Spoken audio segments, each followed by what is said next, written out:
Welcome to Chilling Ghost Stories, where the scariest tales come to life in the dead of night. Tonight, we venture into the eerie legends of Thailand, a land haunted by vengeful spirits, black magic, and chilling apparitions.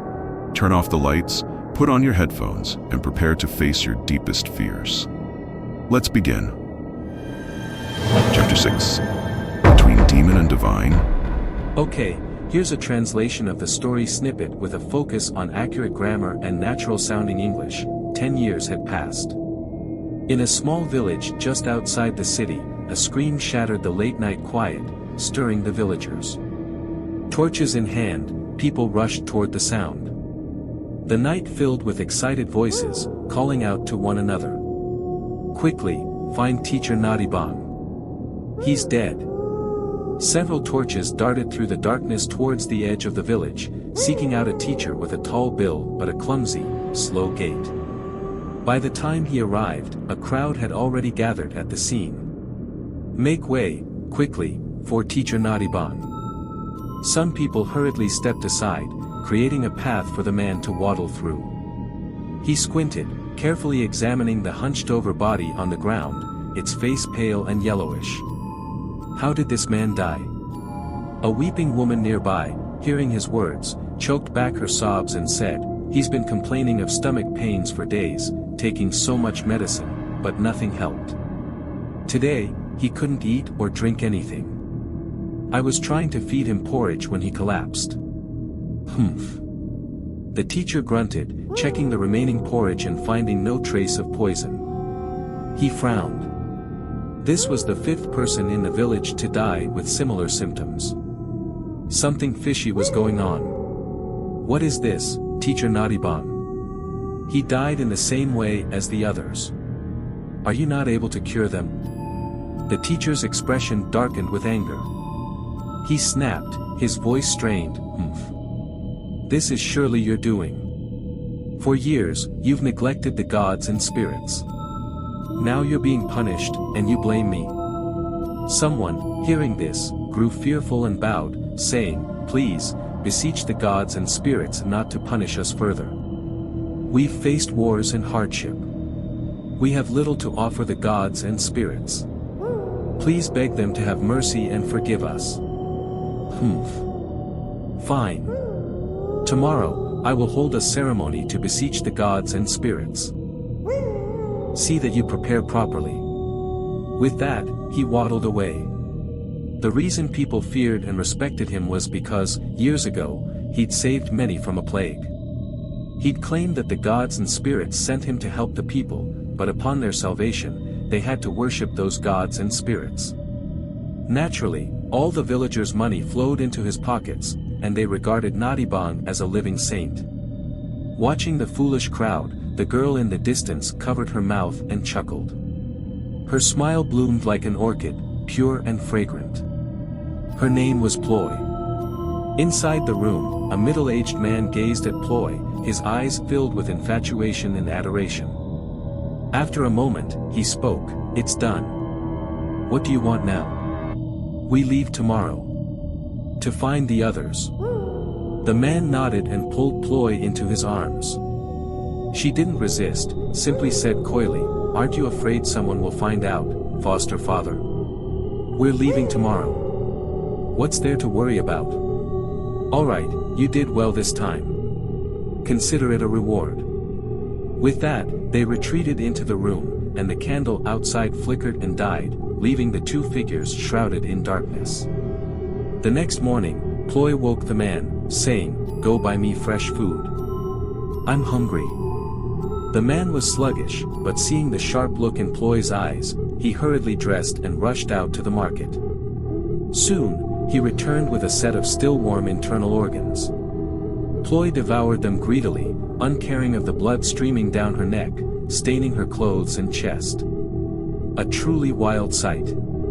The man, though accustomed to it, still felt a surge of fear every time he witnessed it. He knew Ploy wasn't human and needed to eat organs to survive.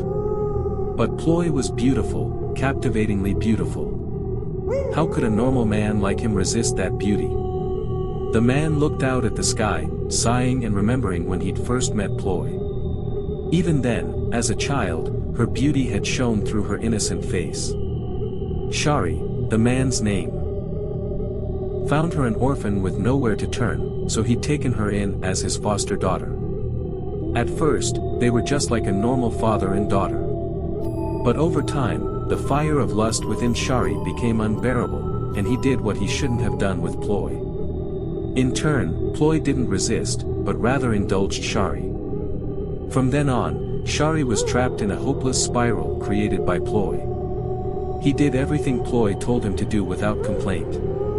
Shari once kidnapped and murdered a kind girl named Pangcha so Ploy could have a fresh body when her old one deteriorated. The guilt haunted Shari. He could never forget the image of that girl dying beneath his knife. From a simple, honest man, he transformed into a savage murderer. He feared himself, hated himself. But Ploy seemed to know this. She gave him the sweet nectar of her acquired body to soothe his guilt, turning him into a puppet she could manipulate. After orchestrating the agonizing deaths of her enemies without leaving a trace, Ploy and her foster father arrived in another village. Ploy roamed from place to place with only two goals: to kill all the soldiers who had chased and killed her mother and sister years ago. At that time, she'd hidden deep in the forest, staring at those soldiers with wide eyes, memorizing each face so that one day she could return and take her revenge. And now was the time to do that. Her second goal was to find her lost sister. After they scattered and fled into the forest, Ploy had wandered to a village and had to eat feces and scraps to survive. She didn't know if her sister was dead or alive. She had to find her. After surveying the village, she sensed something strange about the place and turned to Shari, saying, "We'll stop here. Go listen around, see if there's anything unusual." Shari nodded and quickly left the car, heading into the village. Inside the car, Ploy frowned, clutching her head. She could hear the faint sound of bells mixed with Buddhist chants. A solemn sound that made Ploy feel uneasy. After a period of torment, things stabilized. Ploy, covered in sweat, lay back and breathed heavily. She couldn't help but wonder what was going on. Shari returned to the car, his face panicked, saying, "Ploy, we should leave. This place is dangerous." "What's wrong, father?" "I heard the villagers say there are evil spirits running rampant here. They've killed several people in the village. Don't worry about that. No evil spirits would dare harm us." Ploy had spoken, and whether he wanted to or not, Shari couldn't disobey. He said in a subdued tone, "All right, I'll go rent a shack. Oh, our food and money are running out. Looks like it's up to you again." Shari hesitated, but Ploy remained indifferent. "It's fine," she said. "Pick the strongest and take them. We have to rely on each other." Hearing Ploy's words, Shari was overjoyed and rushed off. It turned out that the way these two survived was to find a house with strong, healthy cattle, and Shari would bring some of their manure for Ploy. As soon as she ate the manure, the animal's intestines would begin to rot and die. Then Shari would just have to talk his way into buying them at a cheap price and sell the meat at a profit. This was similar to the way she tortured the soldiers who chased her mother years ago, making them endure the feeling of being tortured, their guts being ripped apart, until death. The shack Shari rented was rather small and smelled strongly of mildew, but there was nowhere else to rent around here, so they had to endure it. Before the homeowner left, he'd also warned the two to be careful because evil spirits were on the loose. But the two just smiled faintly. After getting settled in, Ploy said, "The place is stable. Go learn more about what's happening here. Be careful." Shari felt a chill run down his spine, but Ploy's words were not to be defied. He went to a funeral nearby. A Buddha statue was draped with a white garland, facing outward. Below, the corpse was laid out neatly, covered with a coarse, dark brown cloth. Shari stood outside, observing for a while, saw nothing strange, and then pretended to mourn the unfortunate person, kneeling down and praying a few times. Then, he retreated and found someone nearby to ask quietly, I'm from far away and don't know why he died so tragically. He was killed by evil spirits. Is it true that there are evil spirits in this world? That's right. It ripped out his and his friends' intestines to eat. What? Ate intestines? Yes. Many people witnessed that horrifying scene. Shari startled and quickly asked, and then what? Was the spirit caught? Yes. The villagers surrounded it and beat it to death. Its family is holding a funeral, but no one's going, because it's the funeral of an evil spirit. Shari bowed and was about to go to the funeral on the other side when the man pulled him back and said, "Hey, you're from out of town, don't go there. A funeral of an evil spirit, what's so good about it? Don't worry, I wouldn't dare go to a place with evil spirits. Now I have to go back to my home." Only then did the man let Shari leave.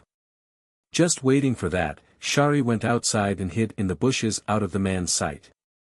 Following the direction the man had pointed, Shari went into a small dirt road. After walking a few steps, Shari met a house with white flowers hanging, symbolizing a funeral. Just like the man had said, no one came to share their condolences with the unfortunate family. Shari looked around and saw that this house was separated from the other houses. It was hidden behind large trees with lush foliage, creating a cold, shadowy area. After checking, Shari gently approached the house, pretending to sit near the door to eavesdrop. Inside the house, there was only a woman crying and an old monk sitting and chanting scriptures beside the corpse. Just like the previous corpse, it had been covered in fabric from head to toe, so Shari couldn't find anything strange. After all, Shari was just an ordinary person and couldn't see or feel evil spirits.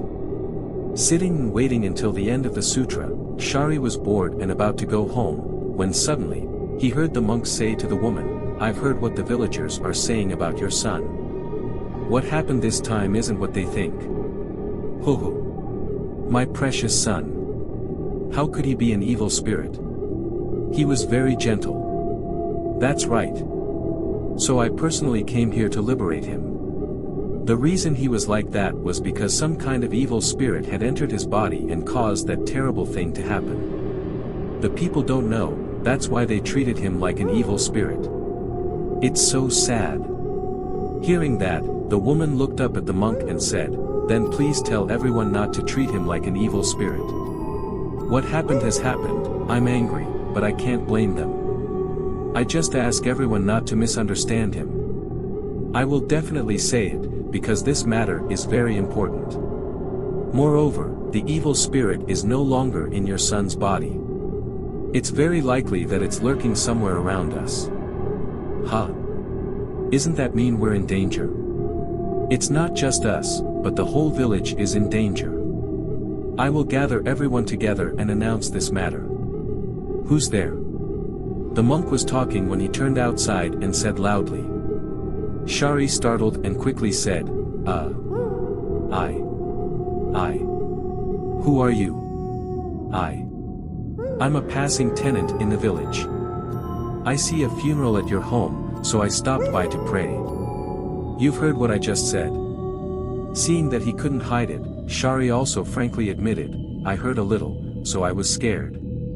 The monk looked at the man in front of him for a while, but didn't see any signs of being possessed by an evil spirit, so he became less vigilant and said, "Now that you've heard it, I advise you to leave this village before dark. Otherwise, you will be eaten by that evil spirit." Terrified, Shari bowed and fled. But as he reached his doorstep, he froze. Ploy's laughter echoed inside, mingled with the sound of conversation. A sense of jealousy arose in Shari's heart, and he pushed open the door and rushed in. Ploy and a young man were talking happily when they startled and looked up at Shari. Seeing an adult come, the young man stood up awkwardly and bowed to Shari. Ploy pulled her father to sit on the chair and said, "Father, sit down and rest." Shari turned to look at the young man and asked, "Who are you?" "This is Sithawat, the person I met in the village this afternoon." Then, she turned to Sithawat, who was about to leave, and said, "This is my father. Don't worry, my father is nice. Sithawat forced a friendly smile despite Shari's scowl. Seeing that his father didn't say anything, Ploy said coquettishly, "Father, Sithawat is very fun to talk to, how about we invite him to stay for dinner tonight?" "Thank you." After saying that, Sithawat enjoyed the soup deliciously. The last piece of soup just slid through his throat. Suddenly Sithawat frowned, collapsed to the ground, hugging his stomach and moaning, "My stomach. My stomach. It hurts. So painful." Sithawat's whole body tensed up tightly for a while, then foamed at the mouth and died. This made Ploy startled, looking at Shari and asking, "Father, why did you kill him? He is the evil spirit that eats people's guts." Ploy was surprised to hear that. "Really? How did you know?" "I learned from the village that the evil spirit is entering other people's bodies to find a way to eat their guts. Just now, I saw him licking his lips at us. A look of craving, so I'm sure he is that evil spirit." Ploy burst out laughing as soon as she heard that. "Father, since when have you become so suspicious? What do you mean?" Ploy stepped down to the ground, approached the corpse of Sithawat, who was bleeding from the mouth, and said, "If he was an evil spirit, I would have discovered it long ago." Shari was stunned to hear that. Ploy continued to say, "Even if he didn't have that bad habit, standing in front of my beauty, wouldn't he have a little desire?" While speaking, Ploy looked at Shari with a provocative gaze. At this time, Shari understood and was a little scared. If the other person wasn't an evil spirit, then it turned out that Shari had become a murderer. If this was discovered, it would be a big mess. Ploy looked down at the corpse, using her fingertips to gently sweep across the bright red fresh blood that was dripping from the corner of Sithawat's mouth, raised it to her eyes and rubbed it before saying, "What a pity. A flattering guy just died like this. I can't even eat his guts anymore." The words were somewhat reproachful, causing Shari to lower his head and apologize. "Father, I'm sorry. It's because I was too afraid of that evil spirit. It's all right. Father, hurry up and clean up this corpse to avoid the mess." "Okay. When it's completely dark, I'll take him into the forest to bury him."